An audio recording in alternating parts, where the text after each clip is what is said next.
and I am also the first deputy chairperson of Sandaco, Western Cape. I am glad to be here today as well. Thank you.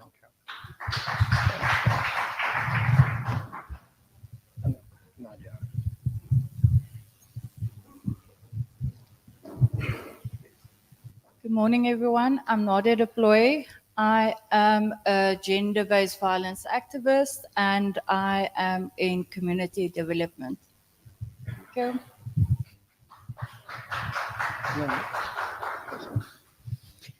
Good day, everybody. Assalamu alaikum. My name is Fazlin Fransman Talib.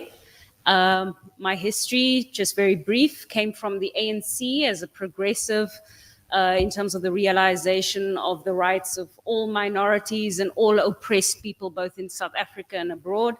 I stepped out of politics for a while, but this year, in the last while, I've realized there's a need for different voices within the political space, and reactivated by Marius Fransman.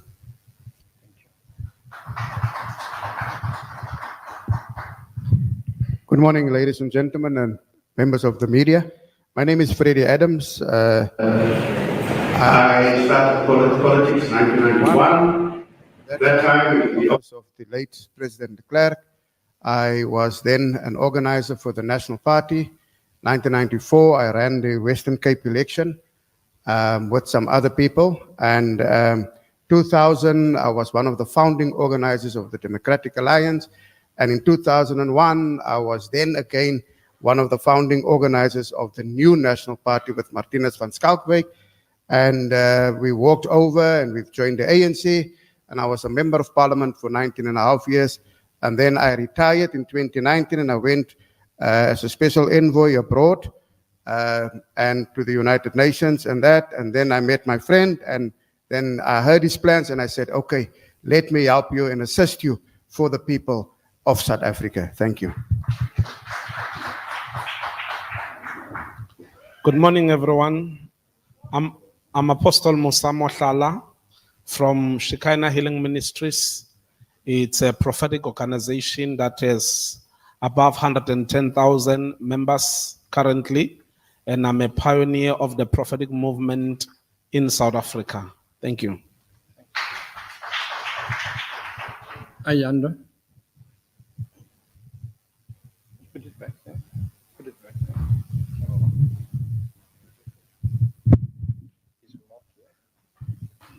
Good morning, everyone. Members of the media, I greet you all. My name is Ayanda Nonambane, coming from Mitchell's Plain.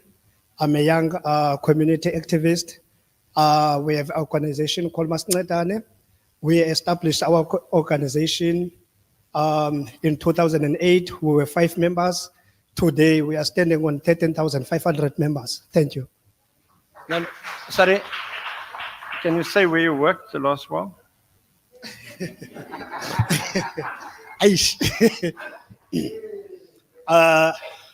I'm a former provincial organizer of One South Africa under the leadership of Musa Maimane.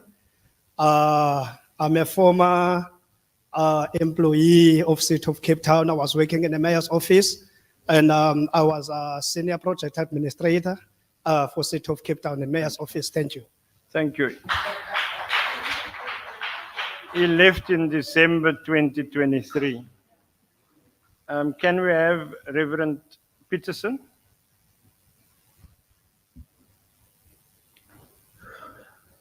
Hi everybody, my name is Sebastian Peterson. So I was with the ACDP and then I joined the ANC, and then from the ANC I started my own political party called the African Progressive Movement, and I subsequently gave the organization over to Marius Fransman, and I'm now part of the PMC. Thank you so much. No. And your radio station? Oh, and then I'm also the owner of a radio station called Africa Radio. Okay. Thanks. Paramount Chief Matthews.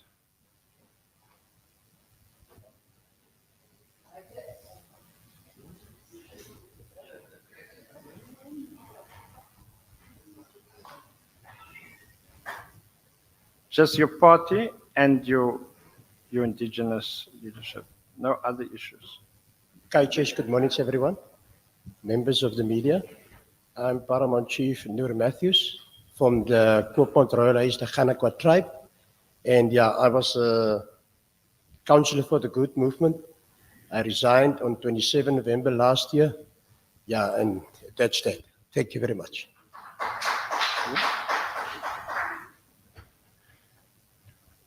Yeah, thanks you. So he resigned 2 days into December, before December. Basil Jacobs.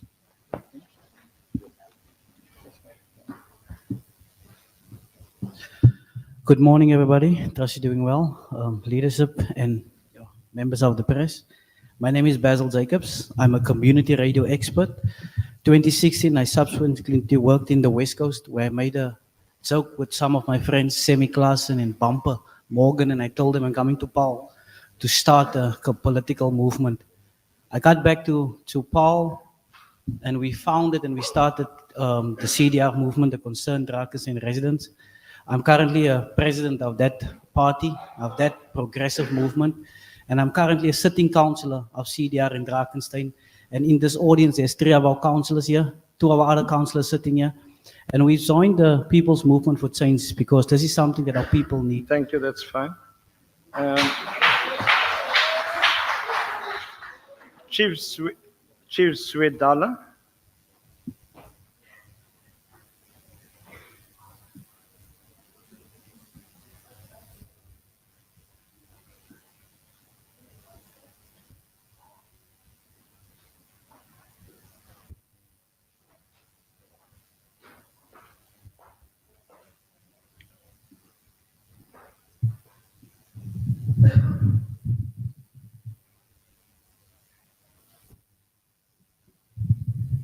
Bayete. Bayete. Bayete. Bayete. Good morning, everybody. Firstly, let's greet the indigenous leaders from all our tribes. We say, Khaites. Khaites. We come to the table, we say, good morning, all the leadership. This is the paramount this is the senior traditional leader from Amakonokwebe, David Kingdom, under the paramount chief of Amakhabe. Currently, I am the deputy president of the Western Cape Traditional Leaders Council, and bear as in our community as the chairperson of the MSET, having the Kailicha deputy chairperson for the MSET next to me, Chief Ungwadla Khadebe Ntimkul. Bayeti. Background, I'm coming from one of those people coming from exile. I've been with the Department of so-called human settlement for more than 27 years. I've been taking it to court about the case of Mandela Park, where they've been forced people to go there. We won the case. Even right now, we're still having the cases that are still in court. The reason to be with the PMC is just, we have been seeing that they are eager to work with the people. So that's why we are encouraging all our traditional leaders to come on board, because our own people are still living in jeopardy in the informal settlement. Currently, right now, we're talking about what have been happening in areas, Strand, Kailicha, and currently in Hazen Park, the current the post victims right now, they are still needing help.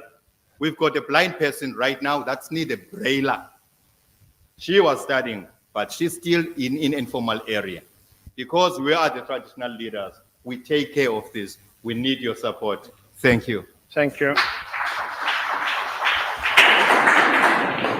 Councillor Winter, are you here? And that you looking here from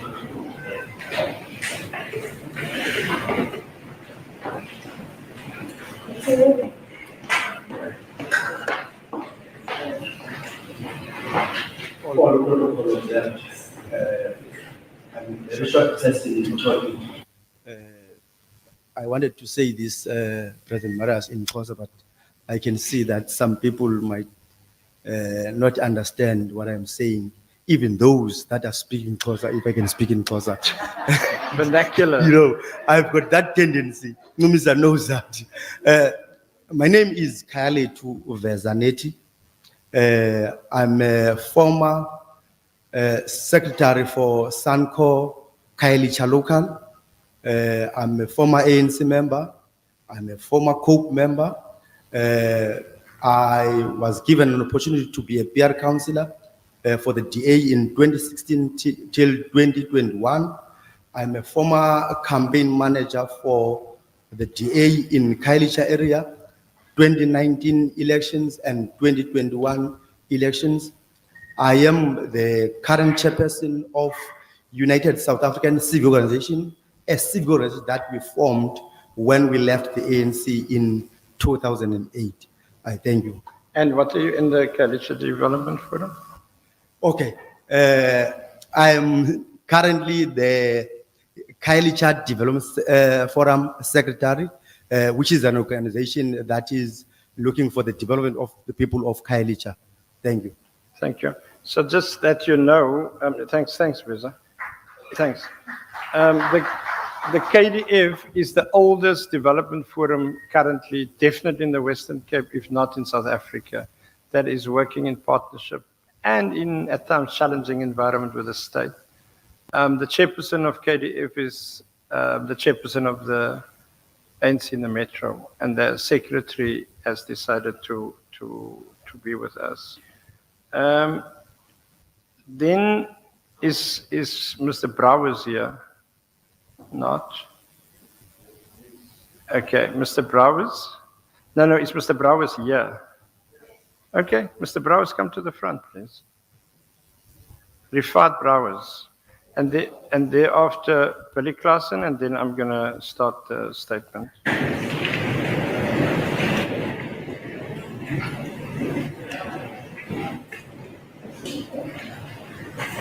Can you sing for us that 6-year-old song?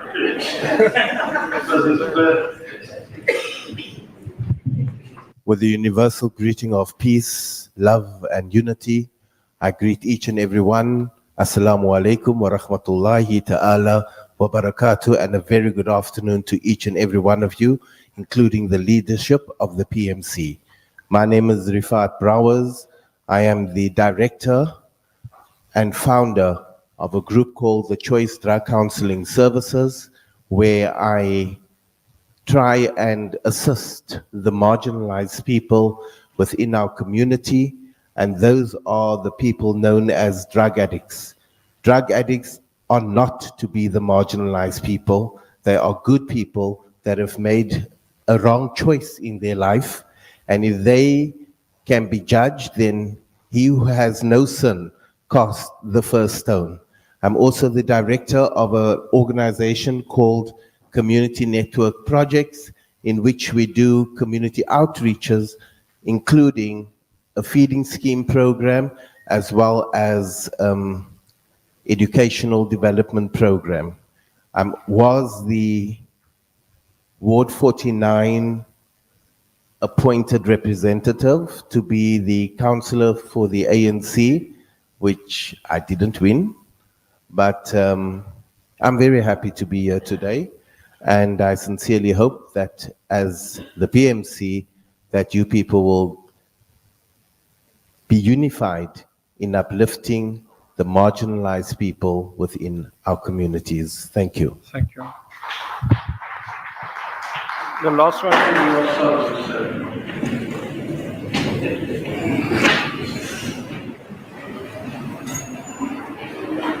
Good morning.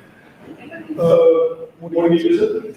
My name is Marius, coming from a small town, Redlinghuis, in the Sunveld, West Coast. I'm coming from the ANC, was a ward councillor. ENCA phoned me one day and said, it is not the ANC that won the ward, but you as Buddy Klassen, the person. And they visited me there in the ward. Currently, I'm the executive director of an NGO, Rural and Farm Workers Development Organization, doing some work in the farming community for almost 25 years. So, and today I'm here coming from the ANC. Thank you. So his focus is farm work. So the reason why I gave the reflection to the media about who's in the room, and there's a lot of others, these councillors, the clergy from various faith communities, these traditional leaders, traditional healers, indigenous leadership, these political parties here, different political parties present. The reason is to show that the last 20 years in South Africa and in the Western Cape in particular, as a person, I would have been at different levels, at different positions, representing the African National Congress. And therefore, the African National Congress that I know was always grounded closest to the people. That's the thing that I used to know. And hence, we realized that there was a big contradiction in the last couple of years, and the question then was, where to from now? So let me, and that's why it was important to reflect who was in this room. Let me, to the people, the audience here, thank you for joining me, along with some of my closest associates and friends, as we reflect on the state of our beloved nation, South Africa. Our democracy, hard won against the backdrop of apartheid, is facing significant challenges that demand our urgent collective attention and action. When reflecting on the state of our society, we must guard against self-appeasement, ensuring our understanding remains in touch with the everyday realities faced by ordinary citizens.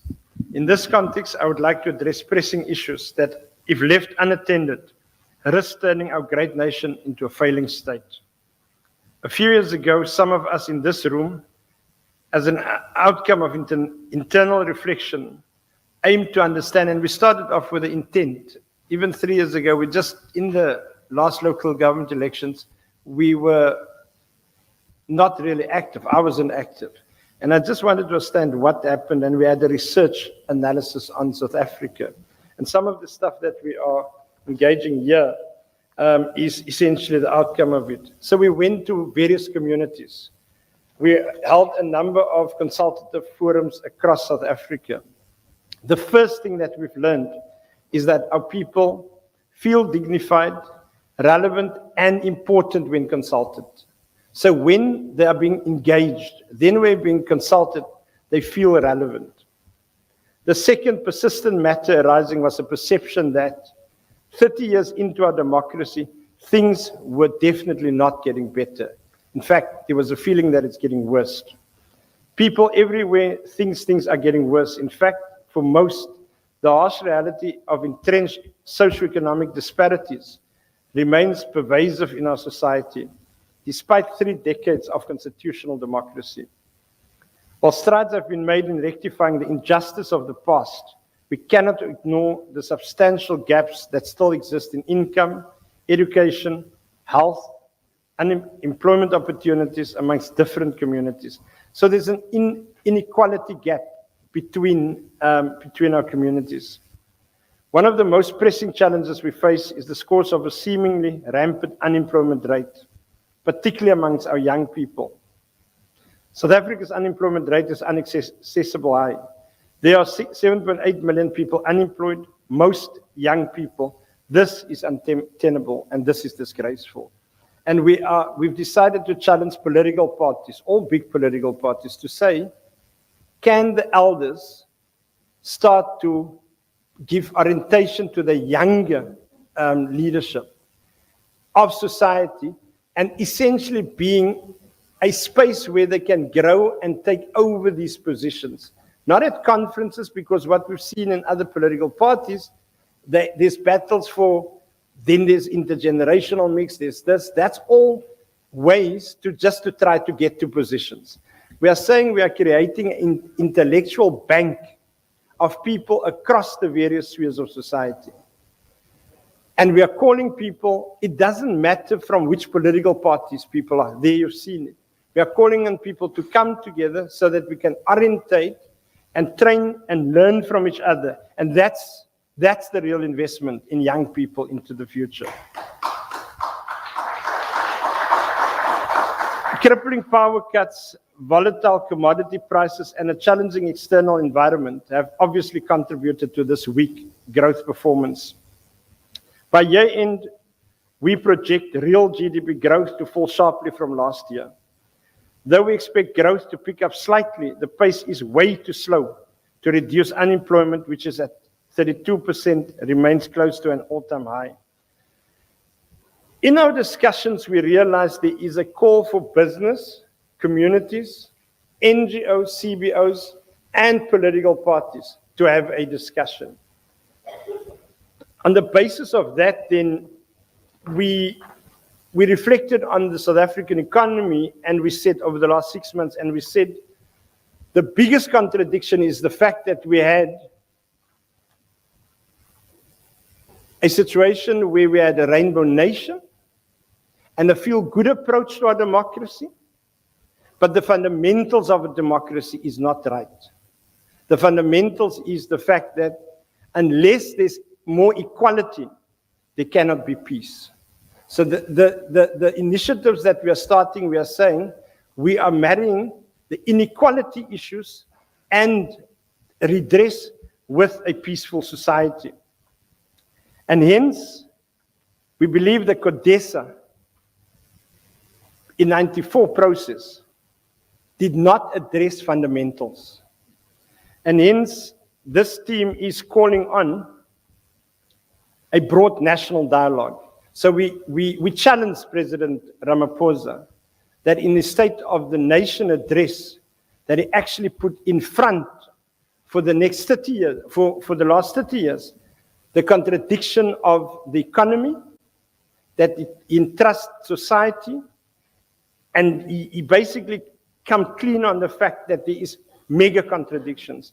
And the only way that we believe it should now be taken forward is the economic CODESA in South Africa. So that's something that we are putting forward. So that forum will bring together a myriad of stakeholders, ensuring a collaborative effort to tackle economic challenges. The other issue, and we've been to various areas, we've been to the African black townships, we've gone to colored communities on the Cape Flats, we've gone to white communities, and we've gone to the rural communities in South Africa. And we've identified these particular elements. So the process of consultation, and to the media we want to say, we are grappling with the notion of how do we put people's power back at the center of development in South Africa. It's easier said than done. And that's a particular focus that we will be having. Our people bemoan the fact that the old and familiar adage of it take a village to raise a child, and your child is my child, have all but disappeared. And I must say they make a solid case. I, for one, agree that it's crucial to underscore the significance of family and community in shaping our collective destiny. Families are the bedrock of any society, where values are instilled and dreams take root. It is within the embrace of our families that we find the foundation for nurturing future leaders, innovators, and contributors to our nation's progress. Communities, as an extension of our families, play a vital role in fostering a sense of belonging and shared responsibility. It is in our communities that we find the power to uplift one another. So what we've put together is families, communities, and we're making that particular link. Rifat earlier spoken about the issue of substance abuse. And what we are saying is if substance abuse was a country, it would possibly be the number 5 or 6 country in the world. So that means if substance abuse was a political party, it most probably would have been the number 1 or 2 political party in South Africa. And that becomes the central crisis for the team that sits here. Because we are saying it breaks the fiber of humanity. It breaks a situation where a child hits a mother, where a father assault a daughter. It is all of that that's taking shape. And therefore we are saying is we are calling on society, all political parties, and we're challenging those parties to all make substance abuse a central focus. As Pastor Nomdo once told me, if substance abuse was a weapon of mass destruction, it's possibly one of the biggest weapons of mass destruction. And therefore, in the Western Cape, we see mass destruction of families and of communities based on substance abuse. And therefore, we're calling on organizations to come to and help us in this process. We've also reflected on the state, national, provincial, and local. And we think it's a disgrace that people must pay 30,000, 50,000, and 80,000 rand to send a child, a young person, for substance abuse. We reflected on the NGOs that gets money from the provincial government and NGOs that gets money from the national government, the bulk of the money, and from the city of Cape Town and municipalities against substance abuse. And we are seeing it's reinforcing the old style, apartheid style, white interest in that process. And we are saying those are the issues that we want to address. We also, as you can see today, we also have a particular focus on the Khoi and San, Bushman, and the marginalized. The African National Congress has a contradiction. It speaks in its constitution, blacks in general, and Africans in particular. So if you are an African, if you've got my color, am I black or am I African? The foundation of this initiative is that we are all humane human beings. We are all equal. We are definitely all equal before God. So we think there's a contradiction in policy positions in South Africa that create a view that you are not white enough or you're not black enough. And we are saying we must all just be. And we are calling on the parties to review, the political parties, the main parties, to review their policies around employment equity.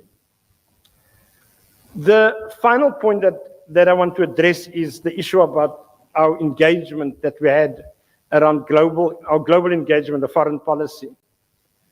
Some of us just returned from Lebanon, and we were engaging on issues of the Middle East to understand what is taking shape globally, what is taking shape in the Middle East, and what's the effect of what's happening in the Middle East going to be on South Africa in the near future. So our approach will be to foster positive relationship based on principles of equality. And we believe that currently there's a big contradiction in the way what happens in Ukraine is being dealt with and has been dealt with, and what is happening in Gaza that's being dealt with. And we are saying we must fight for an equal society at the geopolitical level. In navigating this complex web of global relations, we therefore are striving to balance those national interests to our international realities. Lastly, let our engagement with the world be a testament to the values that define us as a nation, fostering a relationship not only to benefit us, but to work towards shared prosperity. We cannot turn a blind eye to the injustices perpetrated in Gaza, where tens of thousands of women, men, children, and the aged are being indiscriminately killed, starved, and made homeless by the actions of the callous occupying force, whose actions have been condemned by the ICJ. Now, just to say what's going to happen now in the ICJ, it brings forth the biggest contradiction of the Bretton Woods institutions. The Bretton Woods institutions is those institutions speaking to the geopolitical space that trying to rationalize and harmonize things. We're speaking here about the United Nations Security Council, IMF, World Bank, etc. And we are saying that there's a reconfiguration required. And the Gaza issue and the assault and the brutality and the genocide on the people of Palestine has bring that right into the center of the debate. And we are saying as the organization, we want those issues to be dealt with.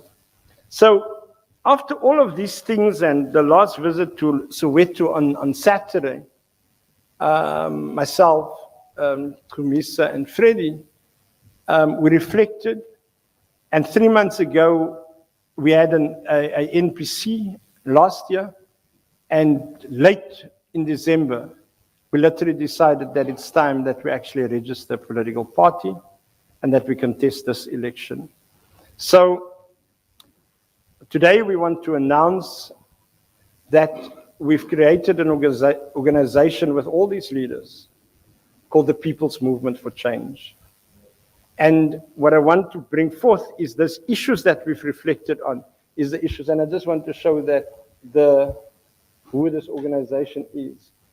Now, if you look at the logo speaks about people, it speaks about community, and it speaks about togetherness. And why we are saying People's Movement for Change, because we're saying there's fundamental problems in our society. And we are bringing together people from all walks of life, We believe that it's time for another formation. The PMC is contesting, and the PMC believe that if not one of the top, we definitely will be the second largest party in the Western Cape come elections.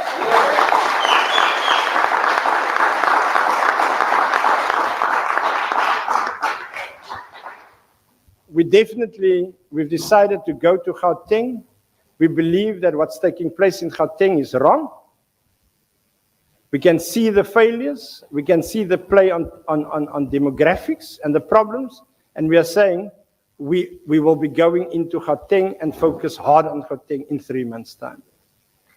The Northern Cape might be small in size, but it's in terms of population, but it is large in the context of a size geographically, but importantly so. It's the centerpiece of the Khoi and the San and the Bushman. And we believe what the ANC has done in the Northern Cape is wrong to our people, and our people must run for almusa. I don't know what's almusa in English. What is it? Handouts. And we are saying it's time that those people that actually were there centuries ago, that we call the First Nation, that we live to it. And hence, we're going into the Northern Cape to reclaim the Northern Cape for the First Nation.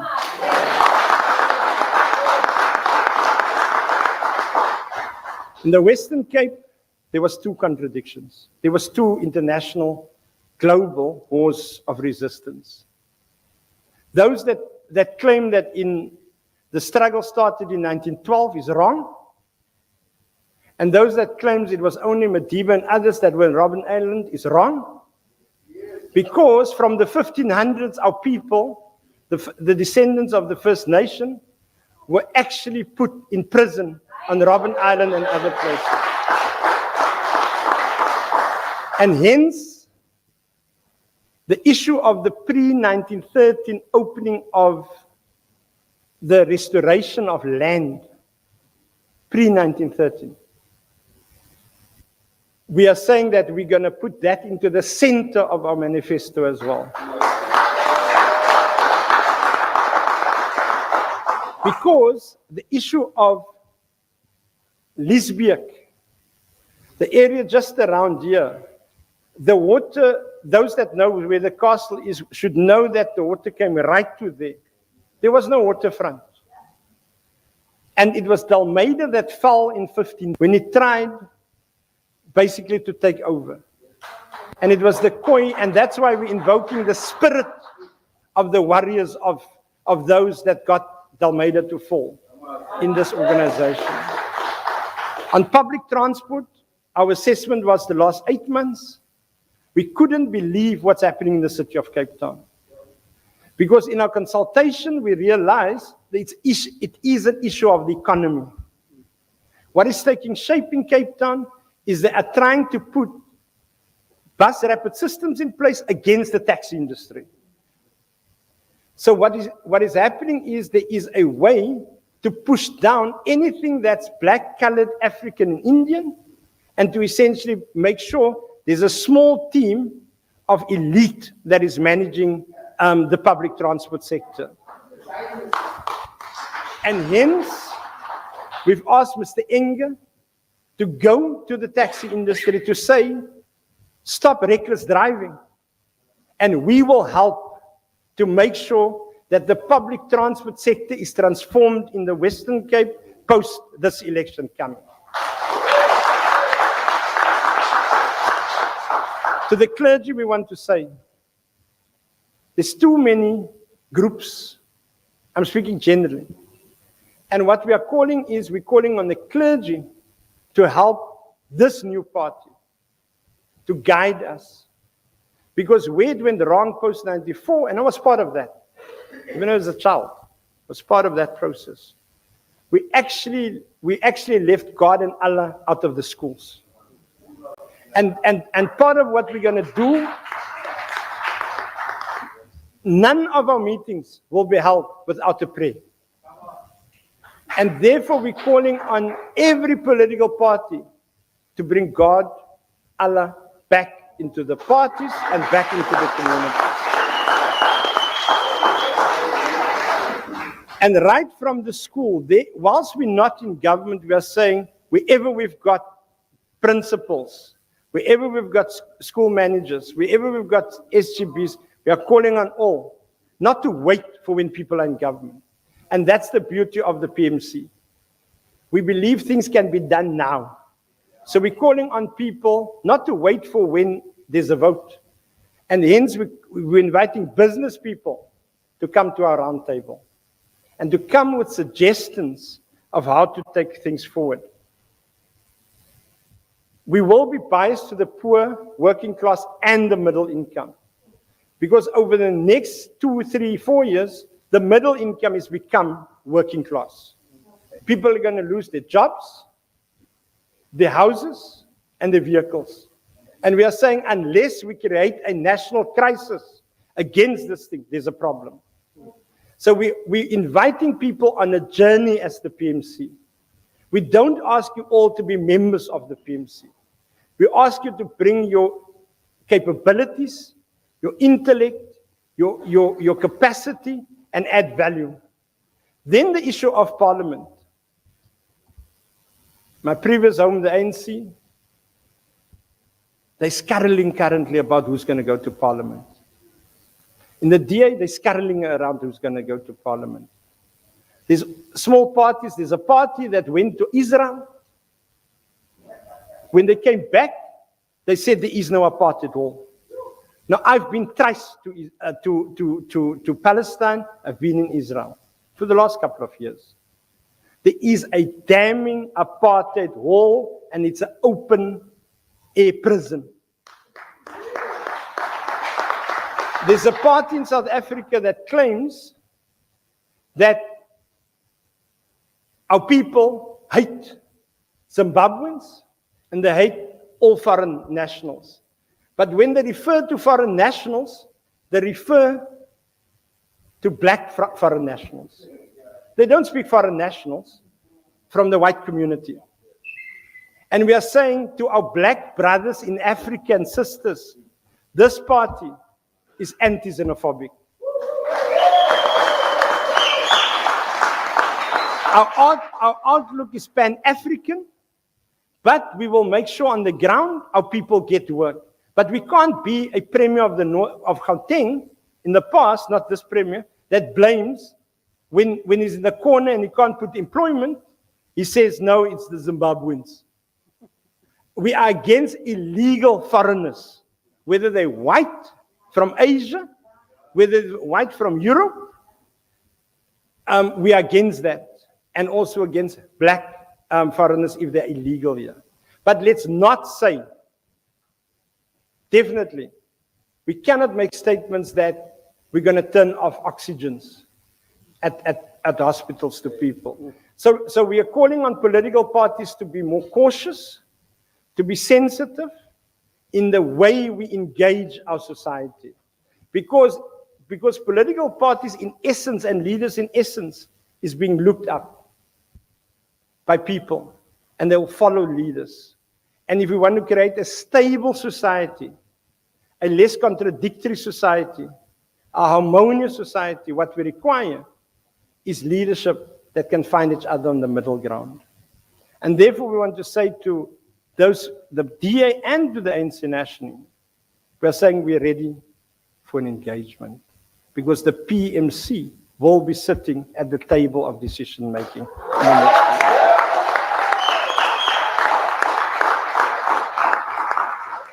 I think the final point is the elections. We now know the next 5 years. We don't believe what Zanzi Rise is saying, are saying about this is the 94 moment. 2024 is not the 94 moment. 2026 and 2029 will be the 94 moment. Because here we're going to see coalitions over the next 3, 4 months. And then we're going to see 80% of all municipalities in South Africa completely will be coalitions in the next 2 years. And then also nationally. And therefore, the final point is mediocrity. The problem is when we come into political spaces to look for a job.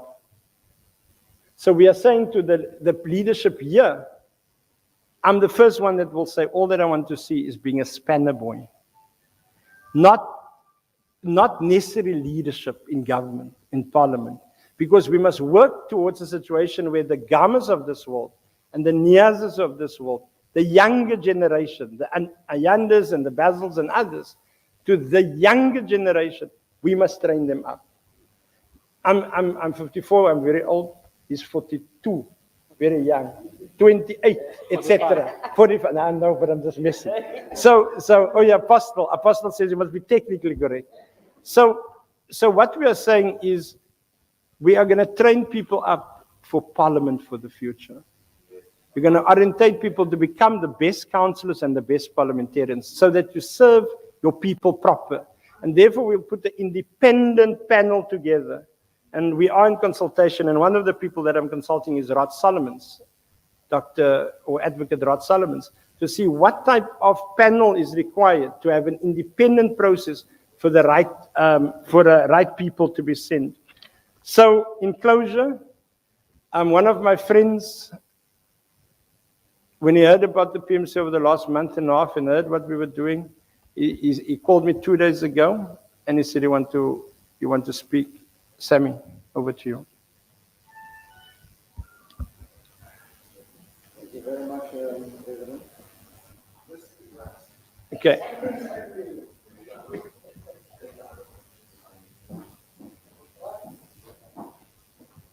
Which way? Which way? This one. Okay. Just okay.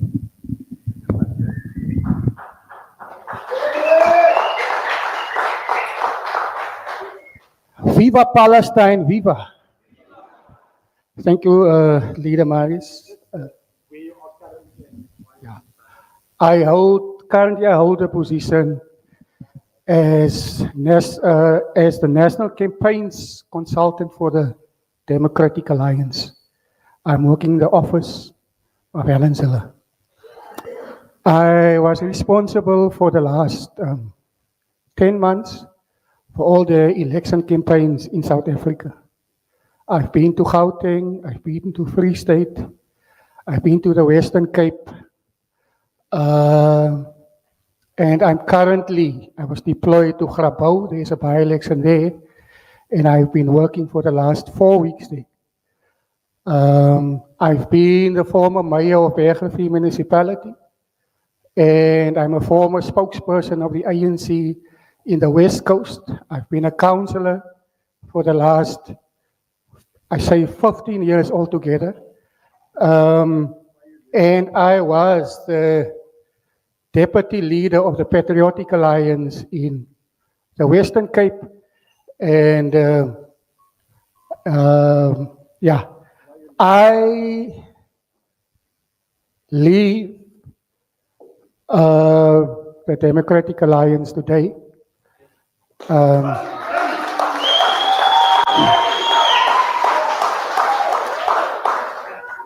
And the main reason I've been groomed in the ANC and COSATU, I'm a former trade union organizer for more than 20 years. I've been working for the National Union of Mine Workers and for FAO. And being groomed in the progressive movement, I was confronted with the Palestine issue. And within the DA, you can't speak about Palestine publicly. And that issue frustrated me, but also it was a moral issue for me. That if you keep quiet, you condone the genocide that is taking place in Palestine. Mandela once said, free. So my decision is based on a moral, humanitarian principle and position that I can't keep quiet any longer about Palestine. We are thankful that the South African government took them to court and that there's a court outcome on that. But it's us in Cape Town who are the strongest voice for the Palestinian people. And therefore, I am resigning from the DA with immediate effect.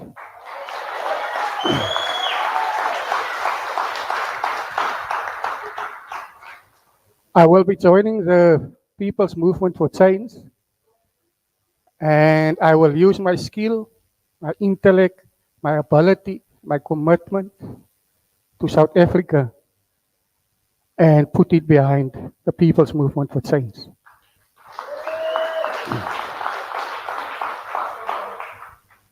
To the ANC, your time is up. I've been to Joburg. There's no traffic lights working. The poles have been cut down to the bottom. An inefficient municipality is running South Africa's main center of power. The ANC has just given us corruption, inefficiency, and looting. The DA has seized power for the last 15 years in the Western Cape. And the ANC has been in decline since then. There's no one holding the DA to account in our municipalities, in the province, and in the city because they're weak. We need a movement that is connected to the people.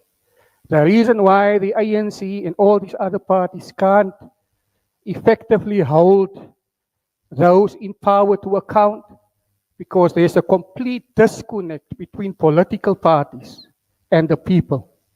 And I believe, Marius, that you're on the right track with the People's Movement for Change. We need to reconnect like in the 80s under the banner of the UDF. It was a people's movement that brought democracy. It was not the ANC, but the people of Cape Town, the people of Kimberley in Galeshewe, the people in El Dorado Park, the people in Soweto, and the people in the Eastern Cape brought this change. And we owe it up to them to bring change within the next couple of years. It is a process. It is not an overnight thing. So my support is to submit under your leadership. Thank you. Can we find a T-shirt? Where's the individuals? Can we get T-shirts quickly? Huh? Oh, where's the mic? Oh yeah. No. Where's the other T-shirts? Can we now Sammy can come to the front. Can we get one T-shirt there for him? In the meantime, I'm just going to announce some of the leaders currently. It's a bit small, but just put it on. No, put it on.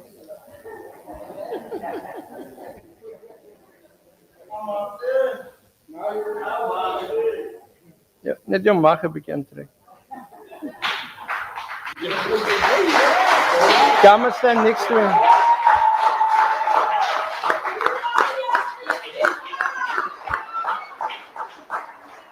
Thank you. That's great. Thanks you. So give him a big hand. Let me indicate for just some of the structures, not everything. We've decided to initiate an Islamic desk. It's the first party with an Islamic desk. Maulana Zahir, can you just stand up and wave, please? Right. Then the Christian Faith desk, I will give the other position that he has, but now Pastor Freddie Adams. Council of the Elders, if they can all just stand, Sir Richard Ngongo, Imam Abrams, and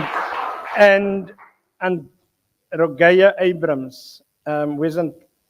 That is a stalwart of the ANC. She's decided to come on.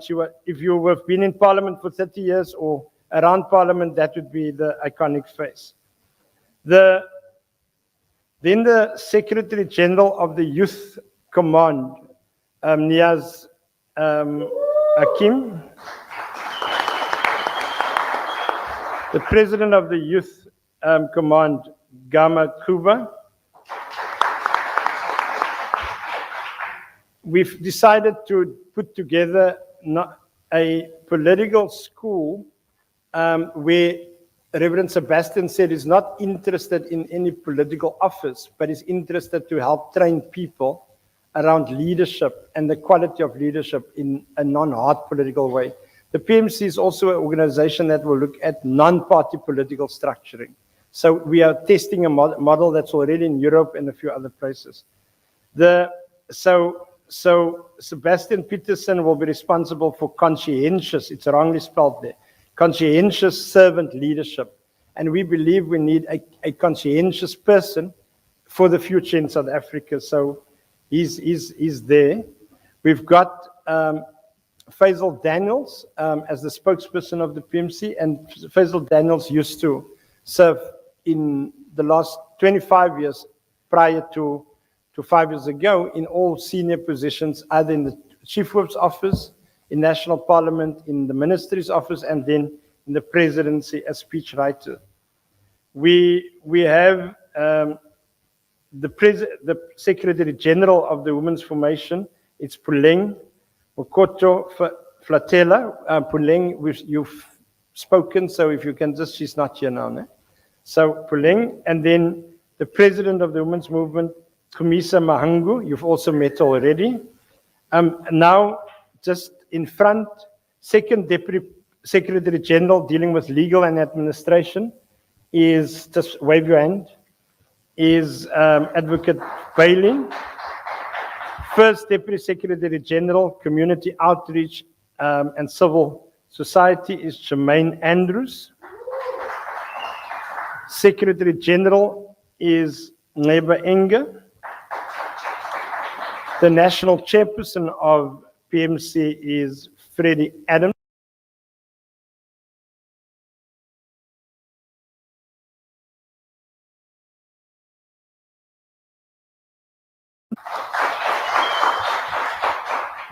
The first Deputy President, and this is a person that I've got great respect for.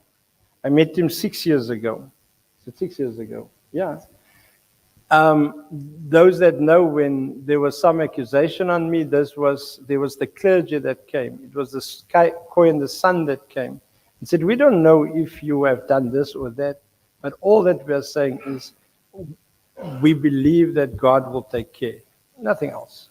And he was one of those that I met in that space. So Apostle Musa Joshua Moshlala, give him a big hand.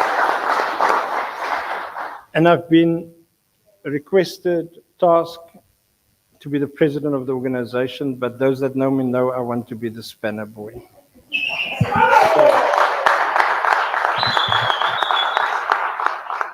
So we've taken long. If there is any, Faisal, if there is any, Faisal, if there is any questions, we can deal with it.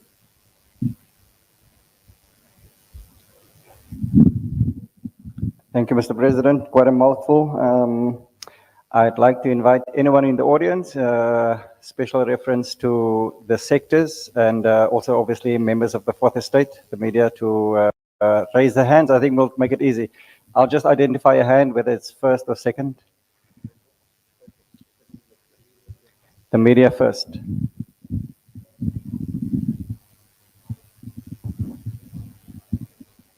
Lula Mamaja, SABC. Mr. Fransman, just a few quick questions. Firstly, if you already registered the party with the IEC? Secondly, who are you willing to work with after the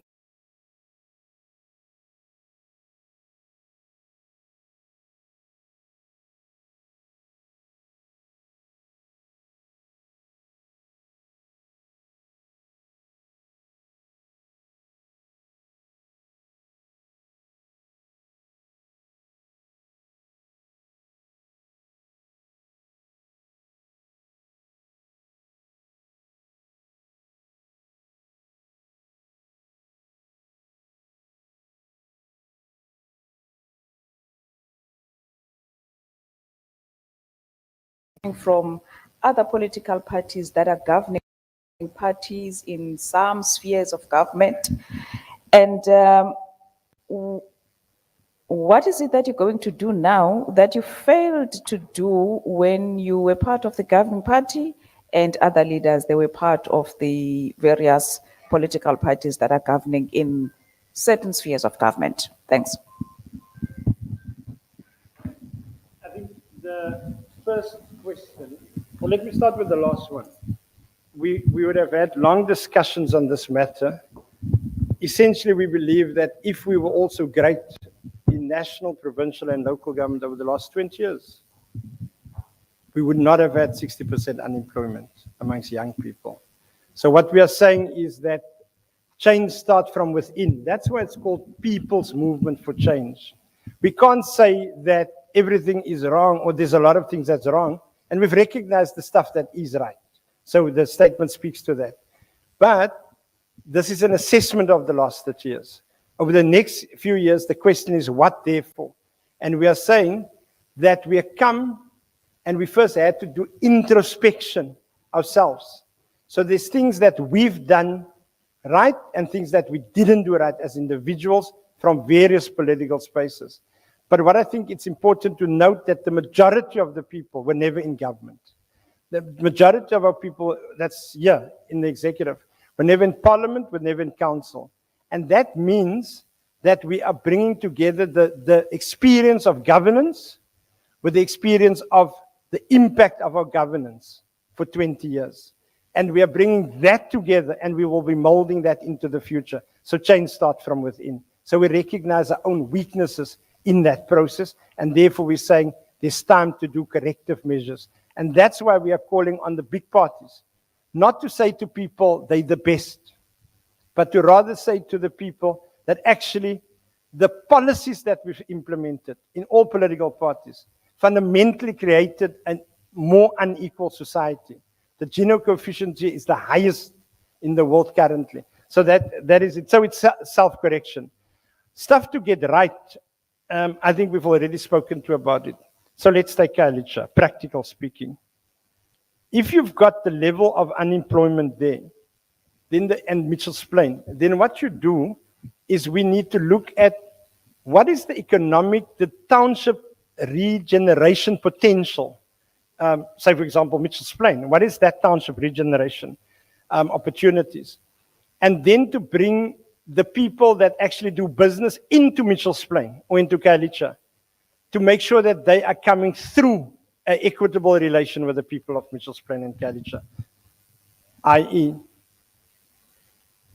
ICT, the cell phones, the Wi-Fi, who's in control of that in Mitchell's Plain and Khayelitsha, the advertising companies into Mitchell's Plain and Khayelitsha, the number of mass people that's using it, and where does that money go to? So we are saying in the context of the fourth industrial revolution, the PMC has an agenda to bring some of the best practices of the world and of South Africa through the eyes of the people, the biasness to the people.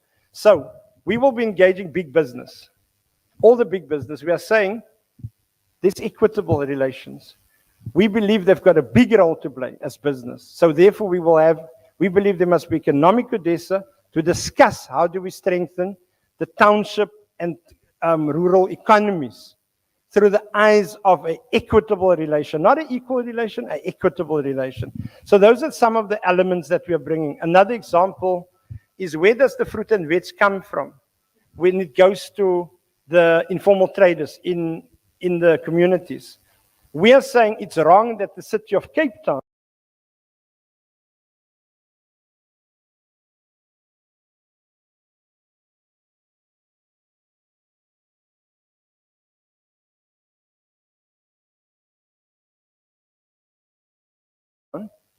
is essentially not even having a Khayelitsha to Guguletu informal traders market or into affluent informal traders.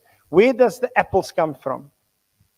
And when that apples come from, what is the farmer charging and what is the end user paying? It's that level of difference. And we are saying as the PMC, we don't have all the answers, but we've got the ability to bring everyone together. Because we believe, and it's not politicians, that's why we said in the beginning, best practices from economic people, business people. So what we're looking for is conscientious business people that will not look at how to cause havoc in terms of mega, should I say, materialism for themselves, but to actually understand of poverty, an island of prosperity will be engulfed. So you can't have a few very wealthy people and millions of poor people.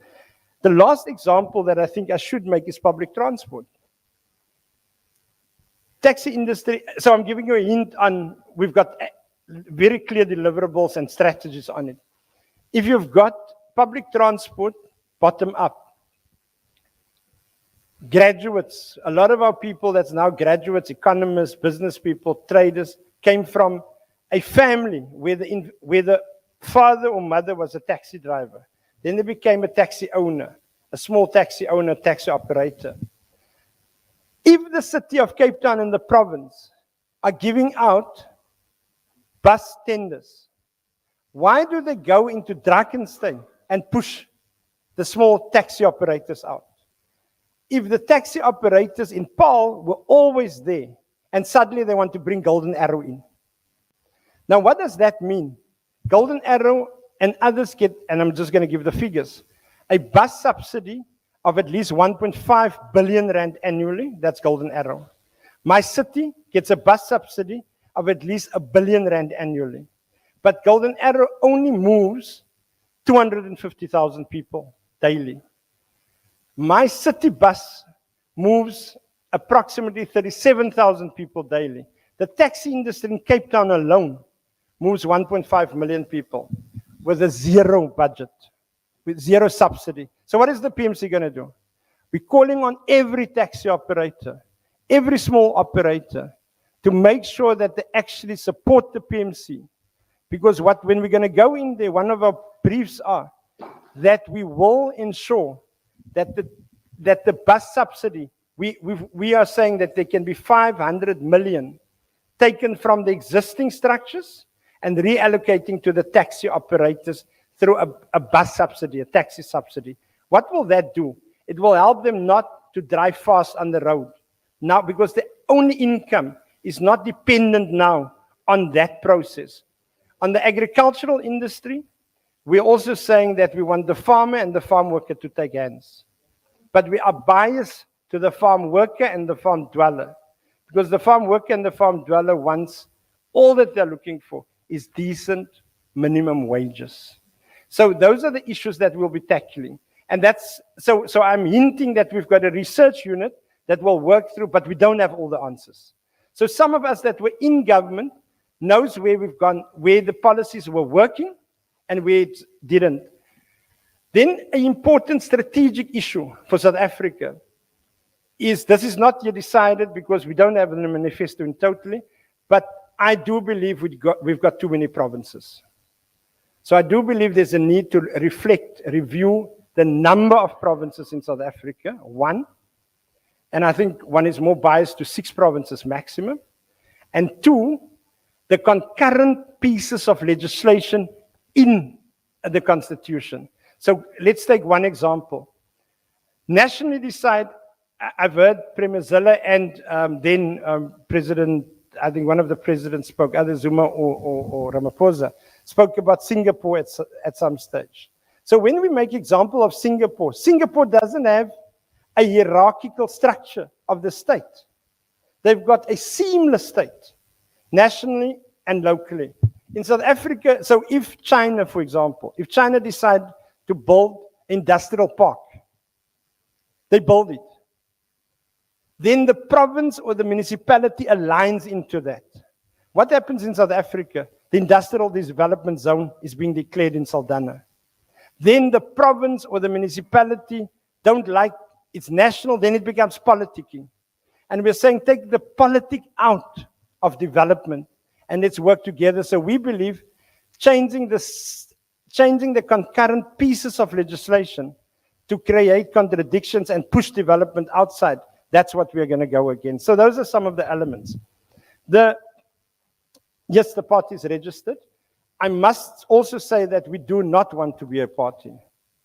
We want to be a movement because we believe we've got issues that we want, that the movement must take into parliament. It is because of party politics that South Africa is looking like it today. I was part of that. The biggest issues that we discuss in party structures, whether you're DA, ANC, or wherever, you discuss factions.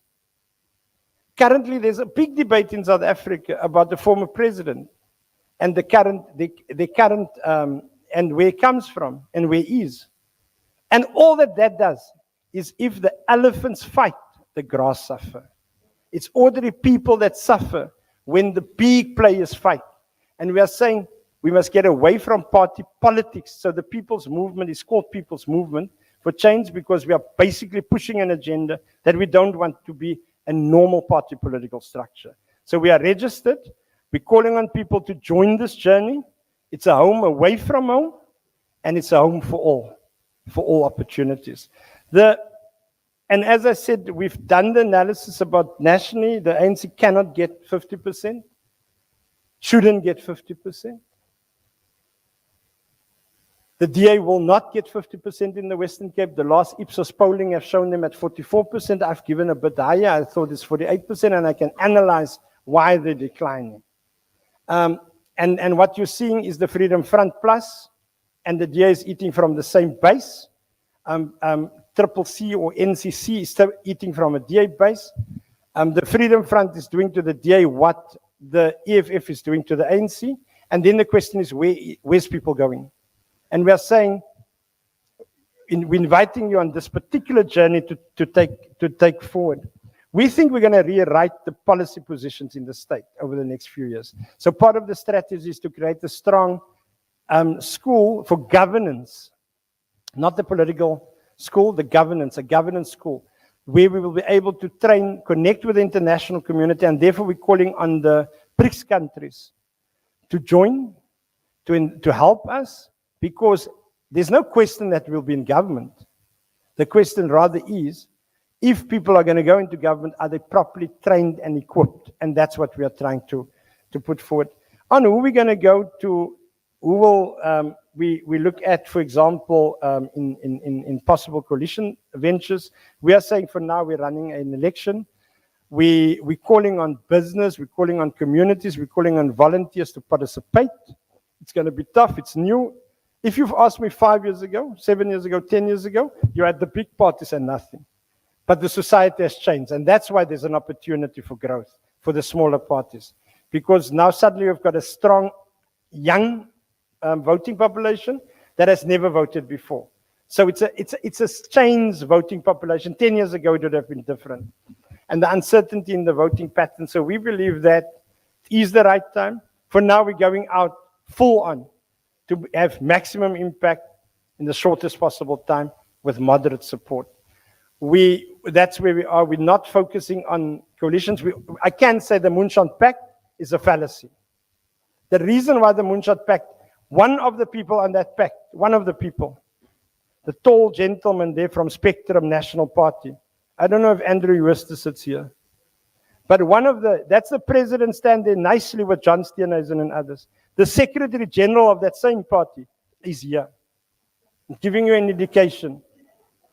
So he's sitting, the DA and others are thinking, we've got 6, 7 strong people.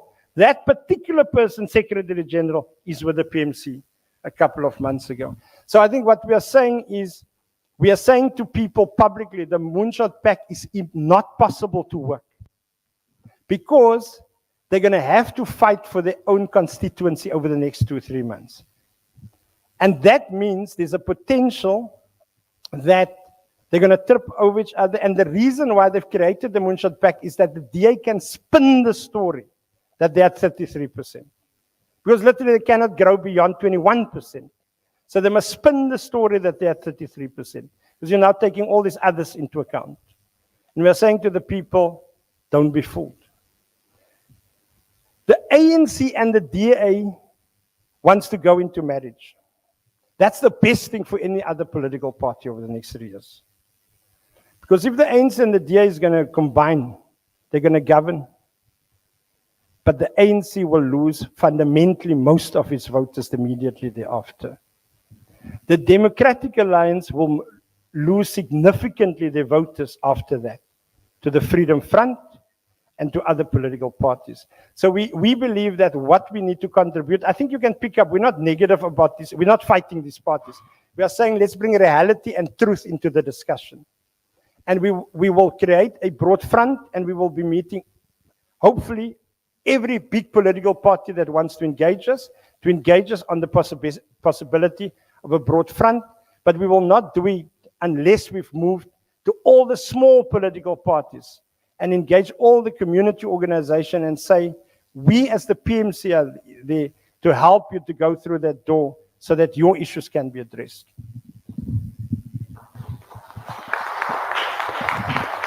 Thanks, Mr. President. I think we're calling for another hand from the media. I think what we are hearing, Mr. President, is that in terms of the political landscape and the body politic of South Africa, it requires a reimagination. And that is what the PMC is about. Antikaya?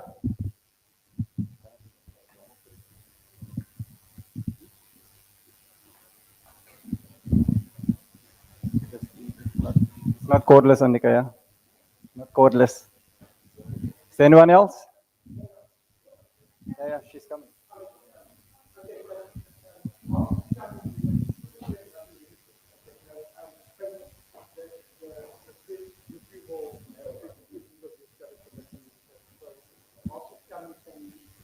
If you want to say something. Should I say something? All right, thank you so much. Thank you, Mr. President, leadership.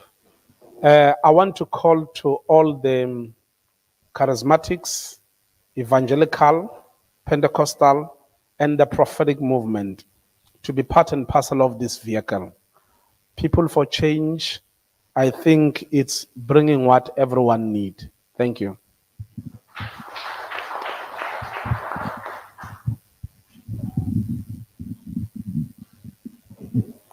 I'm going to say hello, everybody.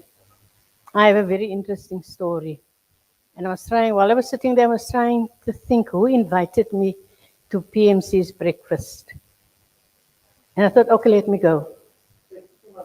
2 months ago, yeah.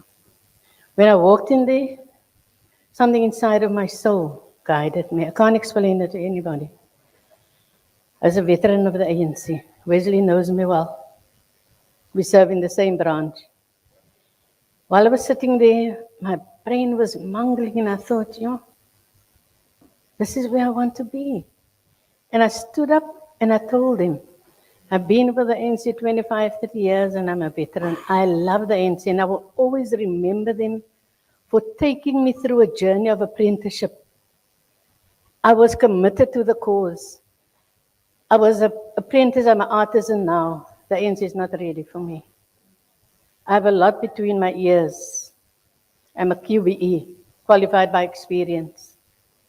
And I think PMC's, one of their mandates is also to alleviate poverty, distribute wealth, and job creation. And I think I'm good at that. And I'm saying it in a humble way. Why? We'll never get this country right if we all don't put the shoulder to the wheel. And I like the spirit of PMC. And let me also say, I moved to District 6 18 months ago. And I see the DA with divide and rule. And all of us, I'm a nice person, but I have a queer side also to me. I'm good at oversight, making sure the commitment we made to the people, that is happening. Especially in business, where downstream opportunity are given to people. And I'm telling you this now to say to you, I'm the chairperson of few clusters of day hospitals. And I see teenage pregnancies. Oh my gosh. People, we don't know anything. Young children coming in for abortion. So yes, I think all of us, if we put our shoulders to the wheel, and we're not here to bring people down, we're here to work with them. Thank you, God bless, and I know we're going to be simply the best. Thank you. Thank you so much, Auntie Gay. Deputy President. Hello again, everybody. Assalamu alaikum again. I think as the second Deputy President of the People's Movement for Change, one of the things that I think the Muslim community in Cape Town, in the Western Cape and across South Africa have realized is that specifically the Democratic Alliance is not a home for you. We heard from somebody that worked right in the office of Helen Zille and how they were silenced and weren't able to even speak up about something that is happening across the world. You know, I always say that in the 1940s, when World War II took place, the world stood by. There was a conglomerate of countries that did something, but largely speaking, the world stood by. We see what happened in Rwanda in the early 90s and in Bosnia, and the world stood by. And the reality is we cannot be shamed into being silent about the fact that our brothers and sisters, and this is not about religion, our brothers and sisters in humanity are being killed in mass, and we have a government in the Western Cape that is even refusing to call for a ceasefire. For me, that is deeply problematic because on a moral level, we certainly cannot align ourselves in that space. And so if we bring it back to the People's Movement for Change, it has created a home, a vehicle for the Muslim community and every other community. I think we're going into an era in politics whereby a lot of moral issues will become the question of the day. And our President, Marius Fransman, highlighted the lack of that leadership that took place from the religious community into the political space over the last 30 years. And this is something that the PMC is trying to change by simply saying every person in this country needs to be part of the decision making in terms of their future. We are a bottom-up movement. It has to be bottom-up because historically what has happened it used to be bottom-up in this country. It became top-down, and we have to flip the script. We have to change the narrative, and we have to put people at the center of decision making.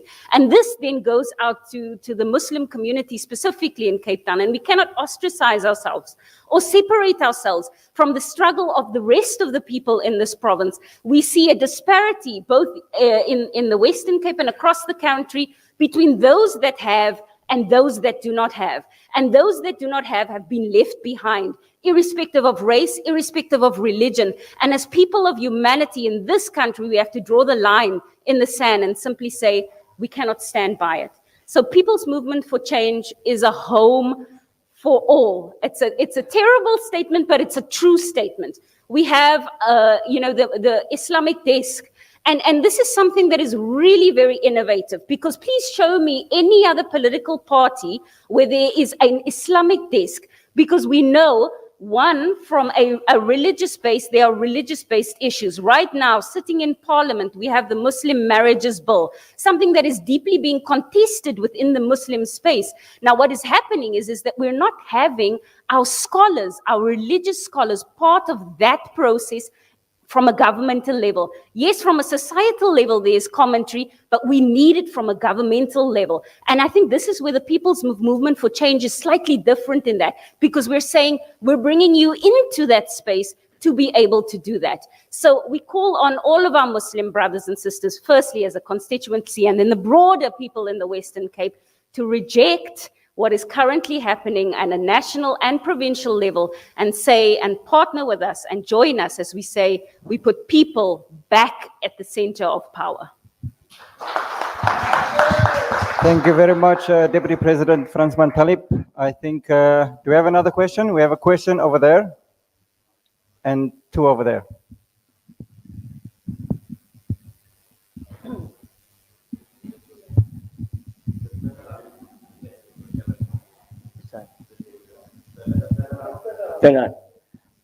Good morning to you, everyone. Good afternoon. Mr. Marius Fransman, I just want to ask you, you mentioned about transport, you mentioned about the xenophobia in this country, but you didn't mention anything about education. As you can see, where we go with the Western Cape Education Department, how they bully certain teachers in our province. Then I also want to know about the foreign policy. Any idea how you're going to tackle that also? Policy. Thank you. Long now in terms of, yeah, we've got a few minutes. I think education is in the statement. I've just ran through it, but it's in the written statement and you will get it on the website. And I think we will just know where the details of the website at the end first. Then secondly, we've looked at the results of the education department in the Western Cape. It's appalling. It has moved down to, is it fifth place? And in the country, but what it shows, if you drill down in that, you actually see it's relating to the poor and the wealthy. So if a child is growing up in a poorer school, the likelihood that that child is dropping out is much bigger than the likelihood of a child in the affluent school. And that's what we will be redressing. I'm going to give you an example. 70% of every 10 children, of every 100 children that goes into grade 1 doesn't make it into grade 12. So only 3 out of 10 children would go into matric. But the 3 that goes into matric, only 1 will go either to a FET college or to a university. So what we're creating is a sausage machine for dropouts. And that creates social evils in society. And we are saying those are the things that we will be tackling in the center, and there's a process around that. I think on the one thing that I also didn't mention was the fishing industry. We basically are saying, gone is the days that the big fishing companies can go into the deep sea and into the inshore. We are saying, no, wait. The inshore belongs to the small and the medium and the subsistence fishermen. So we will table a process that we're going to call on all the fishing communities to have a partnership with the PMC to walk this path so that we can address that issue, very, very specific issue. And we're going to go to Hout Bay on Thursday to speak to the community on fishing and their rights and the equitable opportunities there. On the foreign policies, I'm not going to delve into the detail, but literally it means that we are saying foreign policies is about the humane issues, it's about international trade issues, it's about relations, and it's about making sure there is a more fairer geopolitical order in our society. So we will be biased to the South-South relations. We will be biased to the BRICS countries. And we are saying that if 60% of the world population soon is in BRICS countries, and if 50% plus of the GDP is in BRICS countries, the PMC must push, because we think there is a contradiction in society currently. How is it possible that the Western Cape Premier can be allowed to have the flag of Ukraine hanging over this, not City Hall, it was over the legislature hall. But when the children wants to put flags of Palestine in solidarity with the Palestinian community because of the genocide against the Palestinians, how is it possible that the DA city government is actually going in there and talking about bylaws? Why don't they talk about bylaws? When the gangs are putting every day the children in the Cape Flats, they walk out, they see swear words painted all over for years. Social conscientization. If I am a child that wakes up and I see signs of gangsterism on the walls, it's social conditioning. Social conditioning. And if that social conditioning happens, and we then see children becoming young adults and they are involved with crime, we should take it back to the social engineering of a society. Now, we saw that the city of Cape Town was quick to respond to a family that, in fact, they said didn't honor a bylaw. But in that same flats of buildings, they literally, for example, have gangster signs, and that's fine with them. That shows the contradiction. And on an international level, we are saying that, and I'm one of those, I'm not saying it's a PMC position, but we are arguing that if the issue didn't take place in October, the two nation states issue was not even on the agenda again. That's the truth. Because it became a norm, it's fine for an encroachment of Israel onto the Palestinian community. It happened daily. Saudi and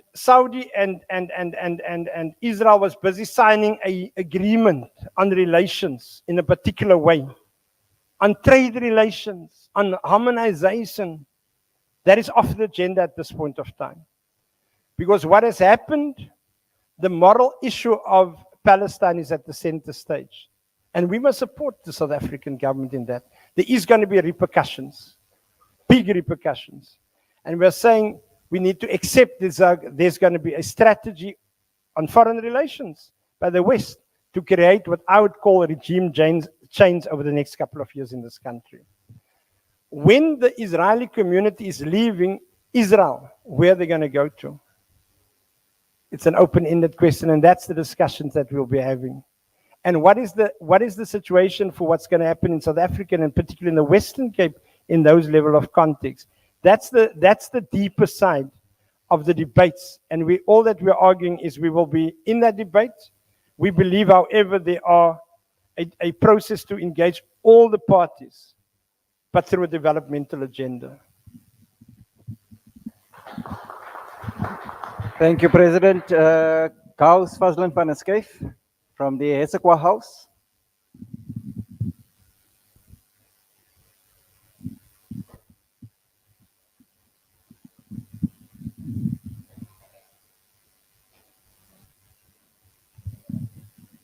Kaitis, Kaikwas, Kaikwarekep, all protocols are observed. Firstly, we just want to declare rightfully that we are proud members of people's movements to change. And in this space, we will be asked, are you political leaders? And we would say, definitely not, but we are agents of change. So thank you so much for the initiative. So we have two questions. So as the Queen, the Sun in particular, there is an Act of 2019 where we as the First Nation are being asked and taken to task to apply for recognition. So we just wanted to know, leadership, how does your party, no, how does your movement plan to address the recognition rights of indigenous communities, particularly the Khoi and the San, the political and legal framework in South Africa. And then the second question, it's a huge one for us, is the question of land. So given the historical significance, let's use Knoflokskraal as an example only. What role does your movement see in supporting the community development initiatives, or possibly you could outline any specific policies or plans related to community development and the empowerment of reclaimed land? Kai Gangangs. Thank you very much, Gauss. It's loaded, so I'm not going to get into the detail. I think we've already said that we are saying we're a partnership as an organization. We invite the leadership of all these institutions to engage us and to come forward with proposals. And thank you so much, Gaub, and others for being here. The land issue is very clear. What we will say is we are going to call for you see, there's a problem if we're still debating 30 years into a democracy about recognition of the Khoi and the San. There's a problem there. So the PMC is saying we will delve into it because we were not in government yet as the PMC. So we'll delve into it, analyze, and then make practical suggestions. One of those suggestions is simply that and as a side, Wesley Newman, that's the principle that has a big case on currently. Heathfield died. And remember, he was basically suspended, and the city, the province has put more than 2 million, I think, against him just to fight that individual with the family. I saw the results at your school. It dropped from where you had it at a very high level to just over 50%. So we want to say that the PMC now will join those other parties and supporters that will help fight for your case. So thank you so much. So on the issue of recognition, we are saying that there is a fundamental contradiction that this bill still tried to make a divide between the traditional leaders, the Venda, the Sotho, the Xhosa, and the Khoi. So it's as if we're the stepchildren of traditional leaders in South Africa. So there's an issue there. A second issue is the land issue. And we are saying that pre-1913 we want to reopen. Because Mr. Eng and myself are always joking, if we're going to now open, if we cut and there's a DNA test, he's going to be more Khoi than myself. Because of the fact that we are one nation, ultimately. And that is, Madiba has actually done a DNA test. And then that showed that there's a relation. So we think those are the issues that we will, in the practical examples, really around, so recognition, institutionalization, practical institutionalization. So definitely whether PMC will be governing or co-governing now or in 2 years' time, we will make sure that there's not a discussion about policy, about a long document, but we will basically institutionalize it. So what we're now going to do is we're going to engage the national portfolios of COCTA on this type of matters on behalf and with our people. Then on the land and example of Knoflok, we think there must be more Knofloks. That's what we believe. Because that fight in Knoflok wasn't the land grab. It was the fact that there's historical value in the fact that the people there and their ancestors were actually there. So we believe that it was not what the initial strategy was to make it as a land grab. It's not a land grab. It's the restoration of our people's land and the reclaiming of our people's land. And what the PMC will do is to partner, not only when we're in government, also now, the Knoflok community, but we're going to challenge the Knoflok community. Let's do a umkhabulo. Let's sit around the table and let's find ways. And those that's worth is worth. That's not worth, it's also not worth.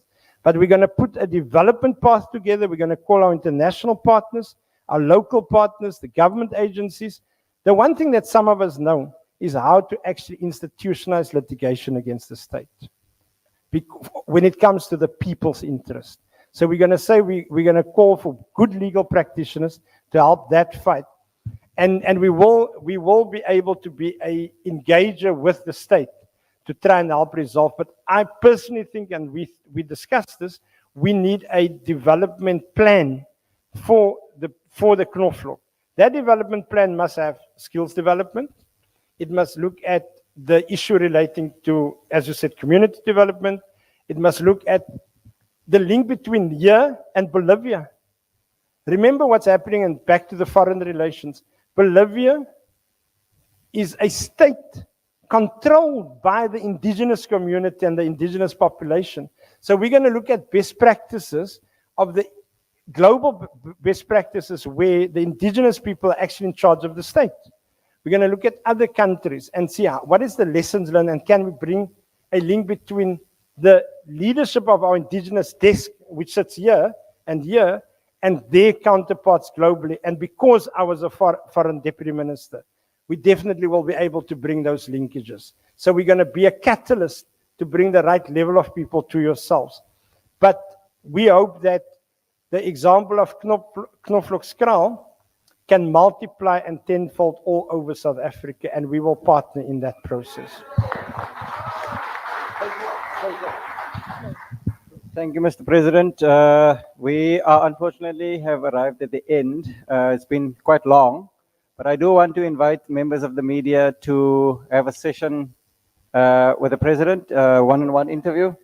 I think there are a number of hands, Mr. President. They just indicated that the Royal Nama House is also here. The Nama Royal House. I mean, we recognize, I didn't know who the and then that's the one. I don't think for now, Leader Pauline, you should speak, right? I don't think for now. I think I just wanted to speak because you think it's a meaningful of to take place in whichever, I think, whichever should go up. But there is definitely a request for discussion. So I think we can allow that. But I think I'm not sure if it was people and that was up, but they just said to me, I'm a directive now.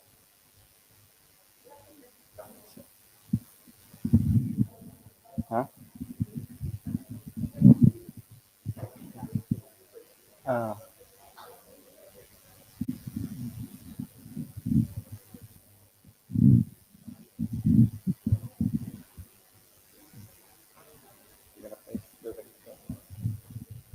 Goedemiddag, good day, assalamu alaikum, Moweni, Kaiches.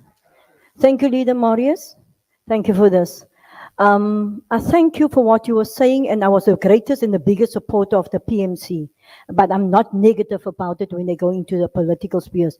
Me, myself, Queen Como and King Como, we are not in the political arena, but because we do have people in the PMC, as you can see, Commissioner Jermaine is sitting there, our economical wing.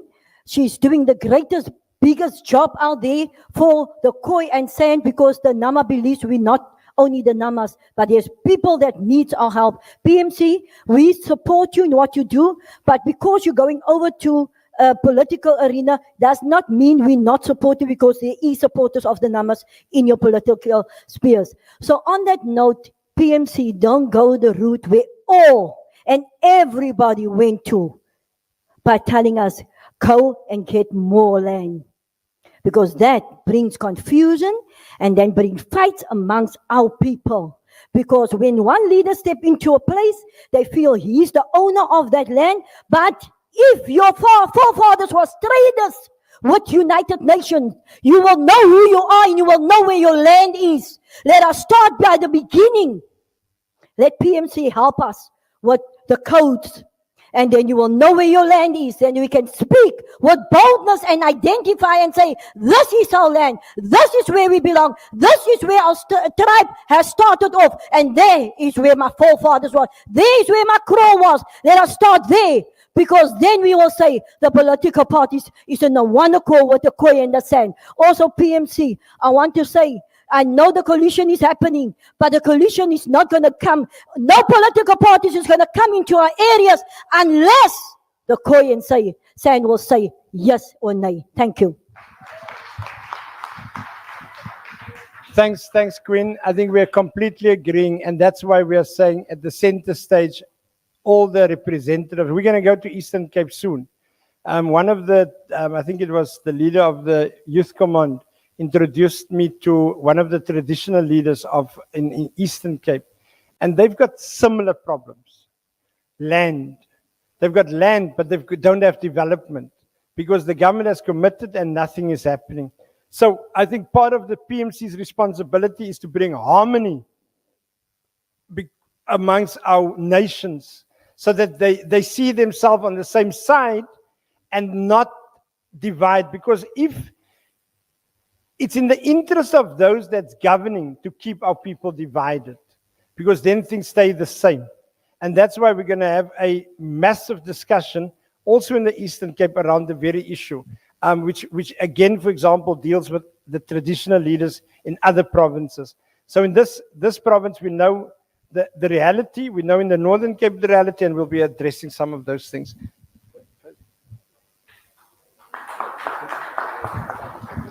All right, thank you very much, everyone, for coming. Those who want to have are you media?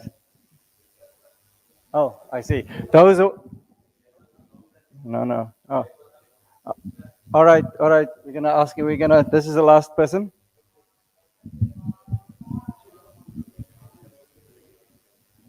Yeah, I know.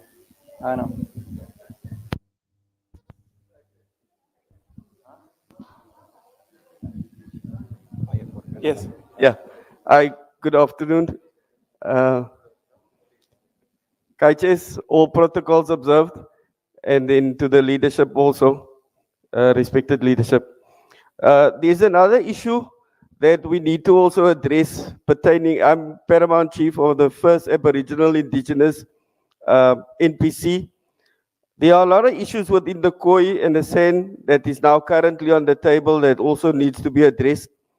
We're the drivers of one of the biggest equality court claims currently within South Africa. And when we talk about the issue of the land, what is part and parcel of the land issue is also food security, sustainable farming. Those are issues of the bread baskets within the country. And when we're not having sufficient access to land, then those are issues that affects our societies at large when we look at what the produce is that is on the market and the produce that's in the stores, because we don't have access to land. So the two runs parallel with one another, and it makes it a crisis. Thank you very much. All right, thank you very much. Thanks everyone for attending on behalf of the PMC. Your solidarity and support for the president and the leadership and the movement in total is appreciated. Anyone who wants to have a session one-on-one, either with the president or the entire leadership, can stay behind. And on that note, there are refreshments just on the other end of this corridor. So we welcome you to have some of that. Again, thank you very much. Jazakallah khair. Assalamu alaikum. Baie dankie. Het 'n lekker dag.